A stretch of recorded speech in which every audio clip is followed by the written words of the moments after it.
Welcome to Restless Killers and Mysteries with Roger Heilig. This episode is made possible by our generous sponsor, Beyond the Grassy Knoll, How JFK's Death Changed American Society Forever by A.M. Wolf is available now on Amazon. I'm Roger Heilig, your host, and I'm here to take you on another exciting voyage into the unknown. Today, we're pulling back the digital curtain on a topic that has captivated and perplexed many, the Silk Road.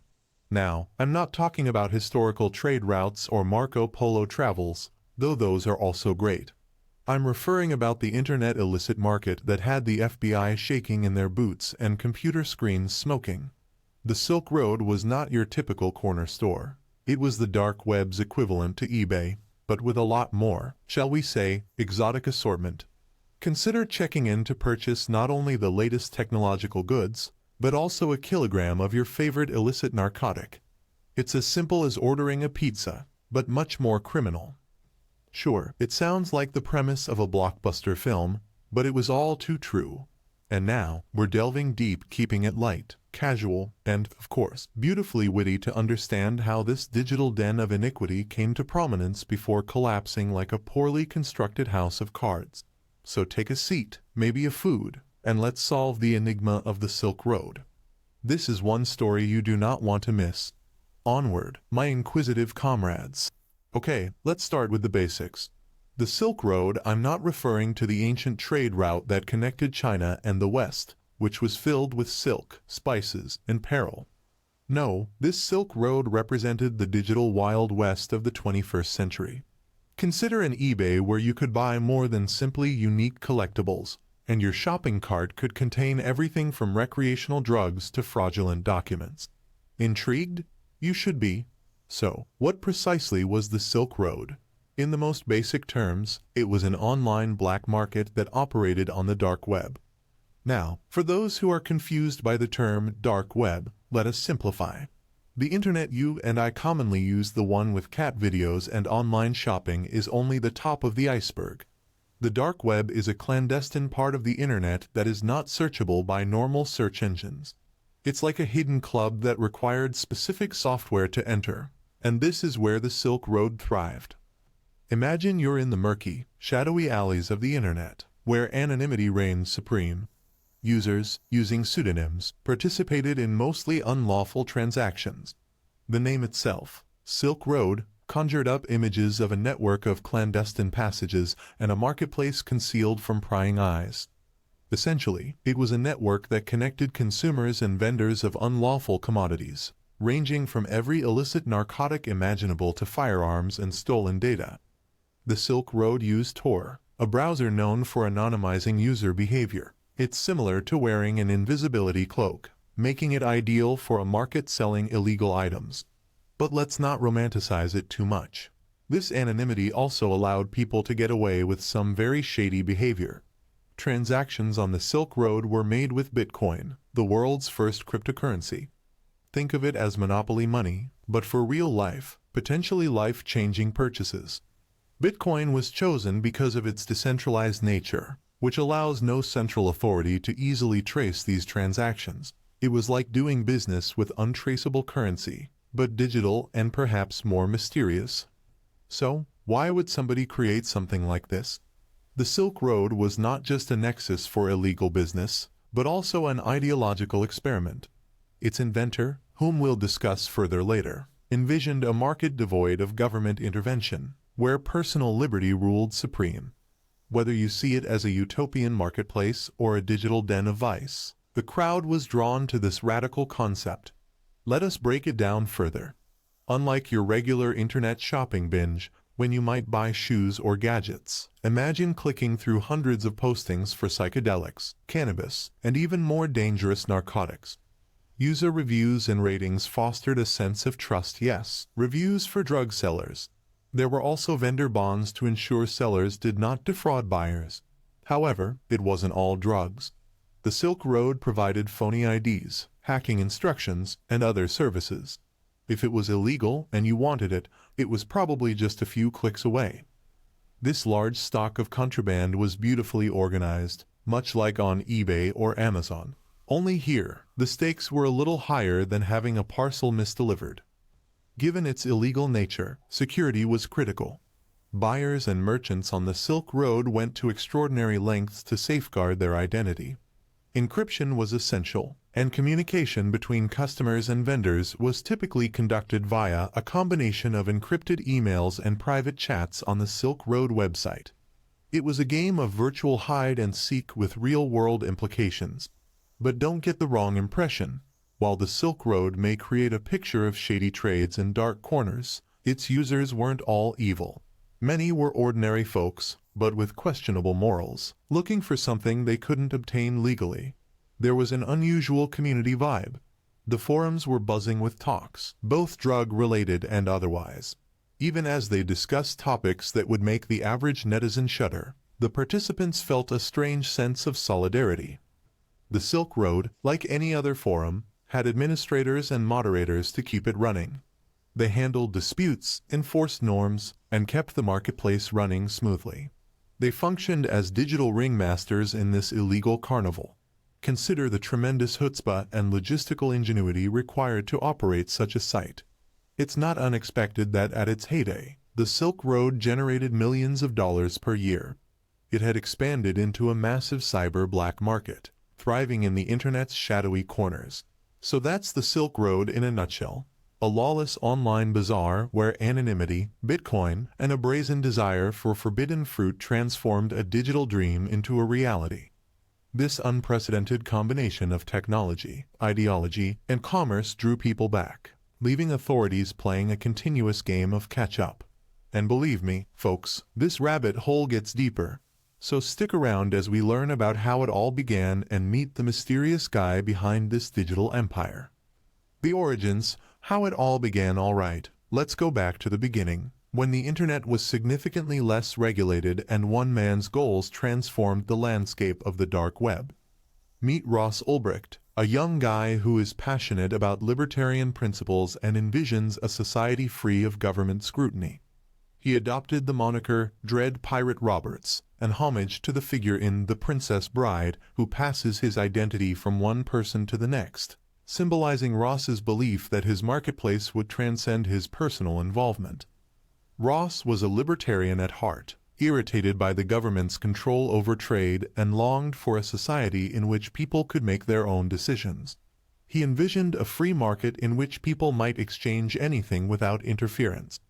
This lovely, if utopian, vision was the germ that would sprout into the Silk Road. So, how do you even begin to build an online illicit market? Ross, a physicist and computer scientist, applied his knowledge. He dived into code, cryptography, and everything else required to build an anonymous website. With the groundwork built, the next major challenge was developing an untraceable payment mechanism, which is where Bitcoin comes in like a superhero from a financial comic.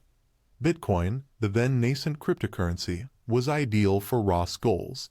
It provided the secrecy and security required for transactions on such a controversial platform. He incorporated Bitcoin into the Silk Road, making it the market's lifeline. This allowed users to buy and sell things with a high degree of anonymity, making tracking practically hard for government authorities. But wait, what good is an internet illegal market without marketers? Ross founded the Silk Road in February 2011, and like a shrewd computer entrepreneur, he began spreading the word through libertarian, hacker, and cryptocurrency forums. The allure of an unregulated market attracted buyers and sellers like moths to a flame. Ross did not simply sit back and watch. He actively participated in forums to promote his idea.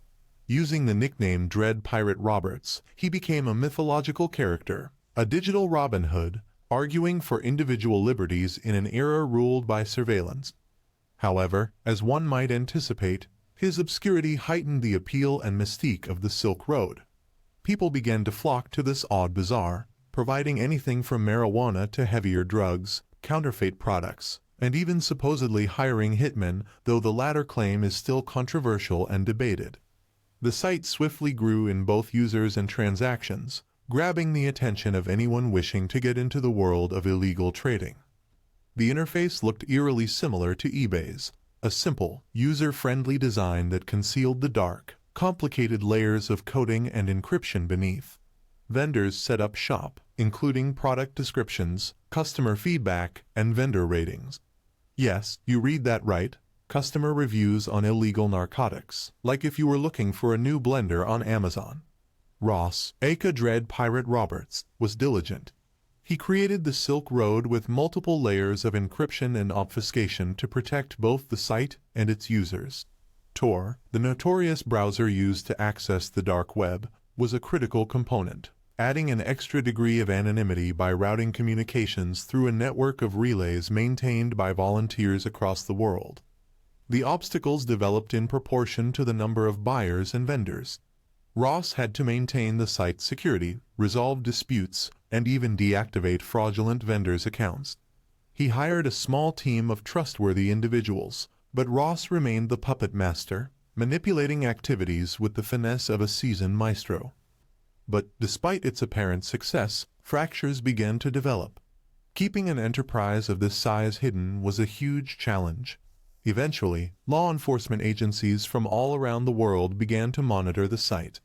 Still, for a while, the Silk Road appeared invincible, a digital fortress and a daring experiment in anarcho-capitalism. As the user base grew, the platform began to receive media notice, eliciting a combination of interest and contempt. Some applauded it as a step forward in personal liberty, while others denounced it as a hotbed of illicit activity. Regardless, the Silk Road continued as a mirror reflecting the duality of human nature, our unwavering desire for freedom and our equally unwavering proclivity for mischief. The reputation of Dread Pirate Roberts increased, as did the site's earnings. Ross was raking in Bitcoin, but more crucially, he was upsetting the traditional conventions of business and legality.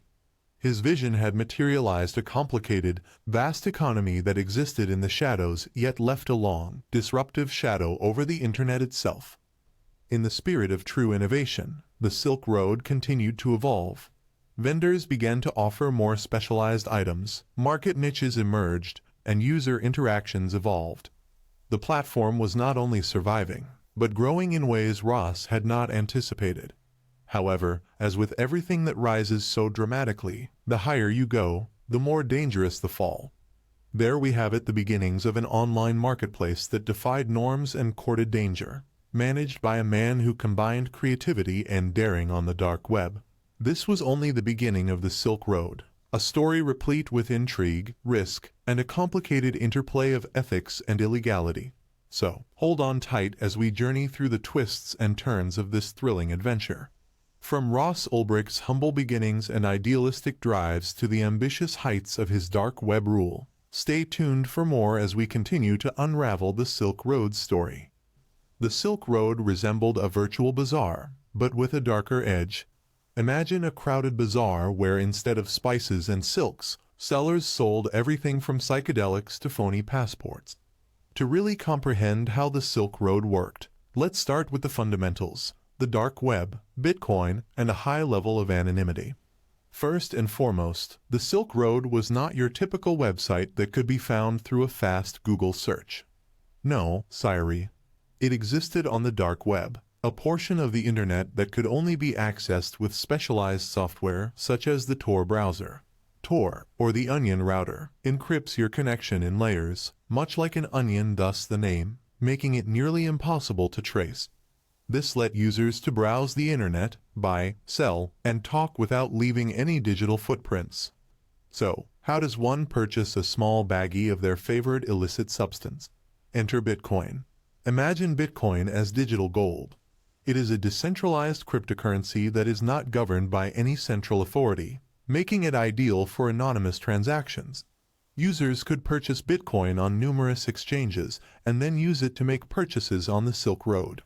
Consider it a shady eBay where, instead of bidding on ancient Lego sets, you bid on a new batch of LSD. Here's how it works. A user first converts their real-world cash into Bitcoin. This aspect was not always easy, requiring patience and an understanding of Bitcoin exchangers. Once the Bitcoins were safely stored in their digital wallet, the user could access the Silk Road's marketplace. The site included multiple postings with descriptions, images, and reviews. Yep, even drug traffickers are concerned about customer satisfaction. Every transaction on the Silk Road promised secrecy and security. Let's discuss such security measures. Initially, buyers and sellers used pseudonyms such as Tripodum or Cannabis Queen rather than their real names. Communication was done via encrypted messaging, so even if someone looked into your emails, they'd see nothing but gibberish. Furthermore, the website used an escrow system. Imagine you were a youngster and your pal refused to give you their Pokémon card until you handed away your favorite action figure to a mutual acquaintance. When a buyer made a purchase, the Bitcoin payment was placed into escrow. The seller only received Bitcoins after the buyer confirmed receipt and satisfaction with the products. This system established trust in an environment where reputation was everything. In terms of trust, the Silk Road relied heavily on reviews.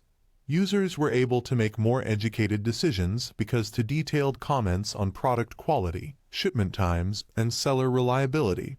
A merchant with glowing reviews may fetch higher prices and more devoted customers. Imagine Yelp, but with fewer foodies and more people reviewing MDMA. To assure their safety, many users used imaginative shipping ways. Plain packaging was the norm. You wouldn't put a narcotics inside label on a box. Some merchants vacuum-sealed or used stealth packing, which included common things such as DVDs or books, to conceal the goods in plain sight. However, it was not all smooth sailing. Despite these precautions, transactions on the Silk Road may be dangerous. Imagine buying anything on Craigslist while blindfolded. There were scams, faulty products, and the rare bust by law enforcement posing as dealers or purchasers. However, the attraction of anonymity kept the market buzzing. And let us not forget about the suppliers. They weren't ordinary hustlers from the street. Many were seasoned experts with expertise in supply chains, logistics, and customer service. Imagine Walter White from Breaking Bad, but with a broader reach. Running the Silk Road itself required a complicated web of operations. Under the nickname Dread Pirate Roberts, Ross Ulbricht gathered a team of dedicated administrators and moderators to help handle the site's daily operations. These unsung warriors resolved complaints, facilitated smooth transactions, and maintained the site's code and servers. They were the unsung managers of this clandestine enterprise, keeping the dark marketplace's wheels spinning. Despite all of these layers of security, law enforcement remained a constant presence. Ross and his team had to constantly innovate to stay ahead, deploying intricate coding techniques, switching servers on a regular basis, and even initiating counter-surveillance tactics to watch suspicious activity. In conclusion, the Silk Road was a fascinatingly complicated enterprise that took full advantage of new technologies to facilitate age-old criminal activity. It was both a technological marvel and a marketplace for mayhem, founded on the linked concepts of trust, anonymity, and a touch of entrepreneurial energy. So, behind this digital fortress, buyers and sellers completed their transactions, protected by layers of encryption and anonymity, until the outside world arrived. But there is a story for another section. Let's keep the mystery alive a little longer, shall we? Okay, folks, now we shift our focus to the epic story of law enforcement versus the Silk Road. As you can expect, establishing such a large and illegal underground marketplace drew attention. Cue the authorities from small-time local cops to worldwide law enforcement agencies. Everyone was eventually determined to bring down this digital den of immorality. First, let us discuss how the Silk Road came to the attention of various law enforcement agencies. Consider this, a shady internet bazaar where you could buy everything from phony IDs to, say, a stockpile of your favorite powdered sugar. This wasn't simply a casual area for cheeky transactions. It was a bustling marketplace with thousands of postings for illegal commodities. The site's secrecy and usage of Bitcoin for transactions make it a difficult nut to crack. The Silk Road used the Tor network, which encrypts your web data and routes it via a series of servers around the world, making it nearly hard to track. But if Hollywood has taught us anything, it's that no one can remain concealed forever. Law enforcement authorities began to piece things together. The Federal Bureau of Investigation (FBI) With some assistance from the Drug Enforcement Administration and even the IRS, yes, tax officials got involved, began what can best be described as a digital stakeout. They searched internet forums, entered discussion groups, and even made undercover purchases on the Silk Road to acquire proof. Don't forget about the Homeland Security Investigations HSI team. It was not just an American show, either. Europol was also in the mix. Consider this a global police potluck, with everyone providing their best tools. They followed every breadcrumb trail they could find, one Bitcoin transaction at a time. One of the most important milestones in this investigation was when officials correctly recognized Ross Ulbricht. The rather nerdy brain behind the Silk Road used the identity Dread Pirate Roberts, a name derived from the Princess Bride. The irony of a ruthless internet drug king flaunting a charming moniker from a fairy tale. In July 2013, the smoke began to clear. The FBI was able to track Ulbricht's IP address from a connection in San Francisco. They quickly gathered enough information to make a move. On October 1, 2013, FBI investigators arrested Ross Ulbricht at a public library in San Francisco. Consider a tech-savvy outlaw apprehended in the most analog of settings, a library. Catching the man behind the curtain was impressive enough, but the ensuing takedown of the entire Silk Road platform was equally stunning. Within minutes of Ulbricht's arrest, the FBI seized the site's servers and shut it down. They even left a clever remark on the Silk Road's homepage, an FBI warning symbol declaring the end of an era. But this was not the end of the operation. Authorities decoded encrypted messages, combed transaction ledgers, and ultimately uncovered the intricate activities of this digital illicit market. Arrests began to occur around the world, as buyers and sellers realized their identity had been compromised. Let's get into the aftermath, shall we? When the Silk Road collapsed, people involved in these illegal enterprises sought for alternatives. Behind the scenes, many people were imitating the Silk Road's model to build newer, more secure marketplaces. What is the takeaway for these folks? There is always another market waiting to arise, like a digital hydra. Cut one head off, and two more will appear. Governments around the world didn't just shut down the Silk Road. They increased resources, formed specialist task groups, and swore to continue combing the dark web for unlawful operations. This wasn't just about one marketplace. It was about delivering a worldwide message too. The digital Wild West was not exempt from law and order.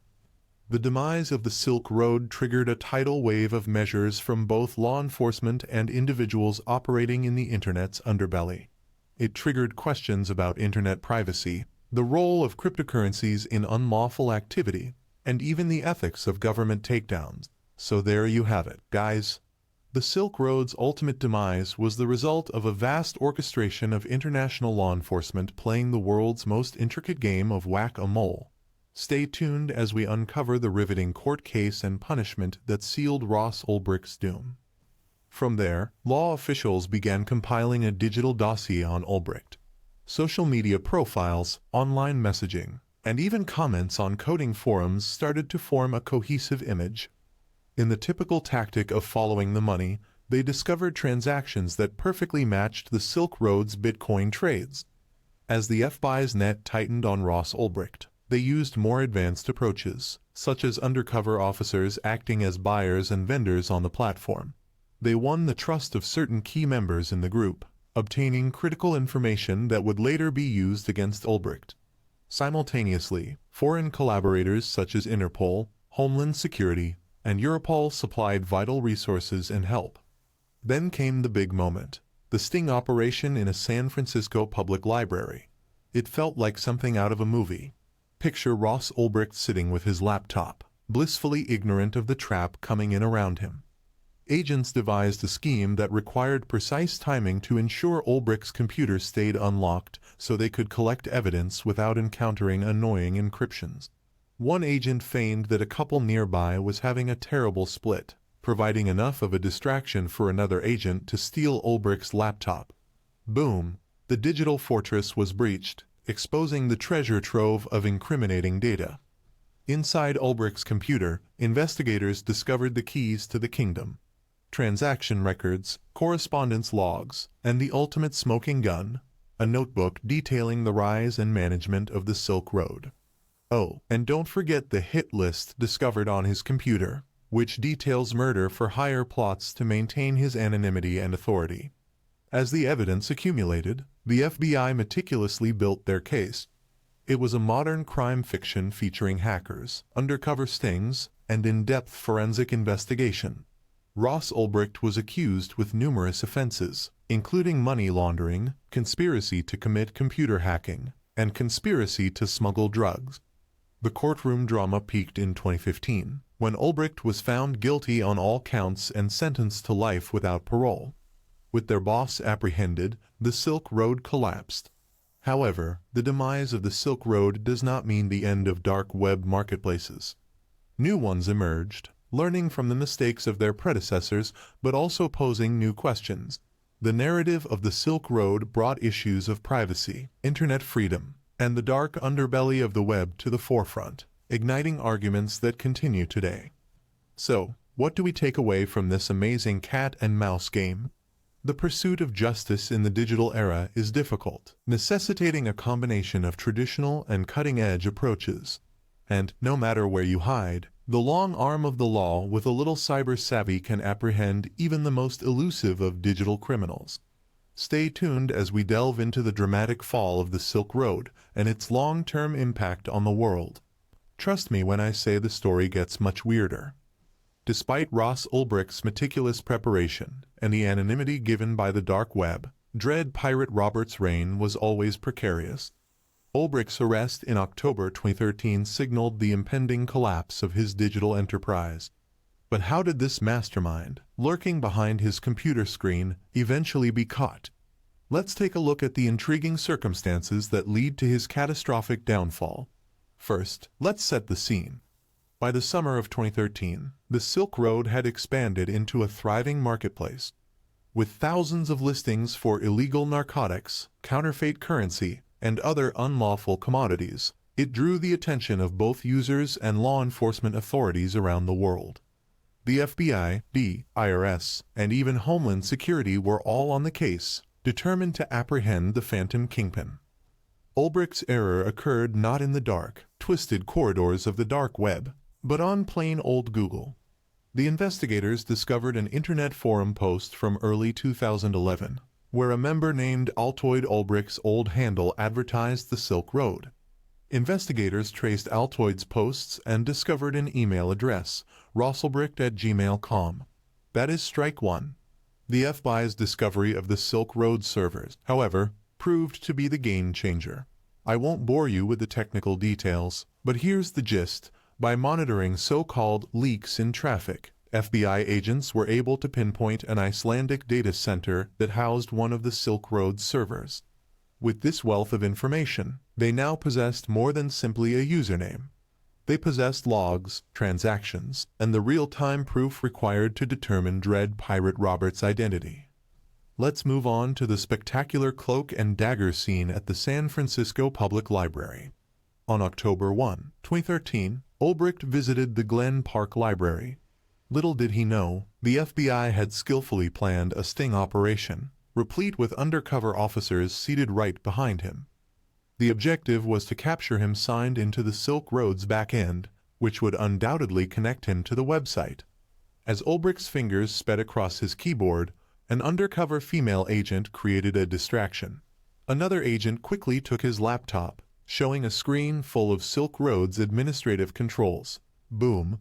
Game over, Dread Pirate. We next head on to the courtroom, where Ross Ulbricht's trial has become a Hollywood-style spectacle. The prosecution portrayed a vivid picture of a criminal genius, recounting stories of alleged assassination plots and large-scale drug trafficking. The defense, on the other hand, claimed Ulbricht was a scapegoat, and that the real Dread Pirate Roberts had framed him. They claimed Ulbricht was only an idealistic young man who founded the site only to have it taken over by more unscrupulous individuals. But don't be misled by courtroom drama. Jurors had cold, hard evidence in front of them. As the trial progressed, the courtroom was alive with startling revelations and arguments. Among the startling disclosures was a file discovered from Ulbricht's laptop that outlined everything from profit margins to business ideas.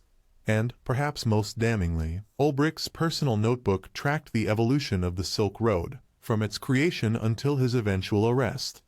After weeks of heated testimony and cross-examination, the jury spent little time deliberating. Ross Ulbricht was found guilty of operating the hidden internet marketplace on February 4, 2015, and sentenced to 2 life sentences with no possibility of release. The narrative of the dread pirate Roberts ended abruptly, with the clang of a judicial gavel, rather than a thrilling escape. Ulbricht's arrest and subsequent trial had a far-reaching impact on the dark web community.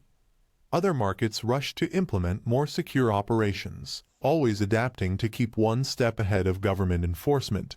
However, in his dramatic fall from digital grace, Ulbricht unintentionally generated bigger discussions about the scope of government surveillance and the breadth of internet freedom.